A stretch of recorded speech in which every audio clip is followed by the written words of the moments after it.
So let's talk about the larynx. Let's talk about the neck swelling.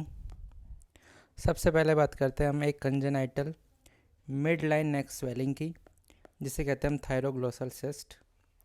ये देखो mid line है, इसे कहते हैं थायरोग्लोसल सिस्ट। ये टिपिकली देखने को मिलती है हमें चाइल्डहुड के अंदर। It represent the persistence of thyroglossal tract. इसकी मोस्ट कॉमन साइट होती है सब हाइलोइड, हाइलोइड नहीं हायोइड, सब हायोइड। क्लिनिकली ये जो सिस्ट होती है, it moves upward on swallowing and on tongue protrusion.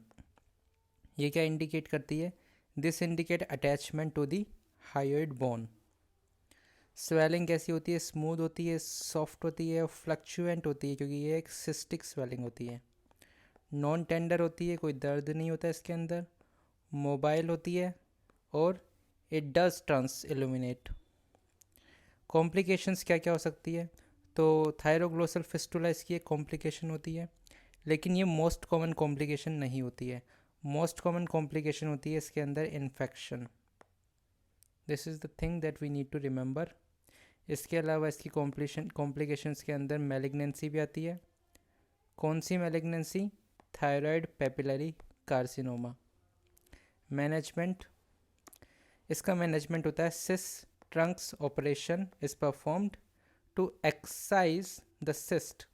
It involves the excision of the whole thyroglossal tract, involving removal of the hyoid bone and the suprahyoid tract. तो ये थी पूरी बात thyroglossal cyst की। अब हम बात करते हैं सिस्टिक हाइग्रोमा। इसे कैवर्नस लिम्फ एंजियोमा भी बोलते हैं। ये बिनाइन ट्यूमर होता है लिम्फेटिक वेसल्स का, typically arises in the neck. It is often associated with Down and Turner syndrome. More than 90% of cases occur before the age of 2 years. ये भी एक इम्पोर्टेंट बात है। सबसे खासियत बात है इसकी कि ये ब्रिलियंटली ट्रांसइल्यूमिनेट करता है, फ्लक्चुएटिंग होता है, पेनलेस होता है और सॉफ्ट होता है। ट्रीटमेंट, अगर एक सिंगल सिस्ट है तो उसके लिए हम करते हैं स्क्लेरोसिंग थेरेपी।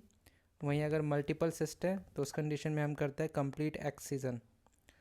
बात करते हैं ब्रिलियंटली ट्रांस इल्यूमिनेटिंग स्वेलिंग्स कौन कौन होती है। तो इसके अंदर एक सिस्टिक हाइग्रोमा अभी हमने पढ़ा। इसके अलावा एपिडिडिमाइल सिस्ट होती है, रेनुला होता है। इसके अलावा जितनी भी सील होती है, most of the spermatocele, hydrocele, vaginal hydrocele या मेनिंगोसील। इसके बाद में हम बात करते हैं ब्रेंकियल सिस्ट की। ब्रेंकियल सिस्ट जो होती है वो सेकेंड ब्रेंकियल क्लेफ्ट के रेमनेंट से अराइज होती है।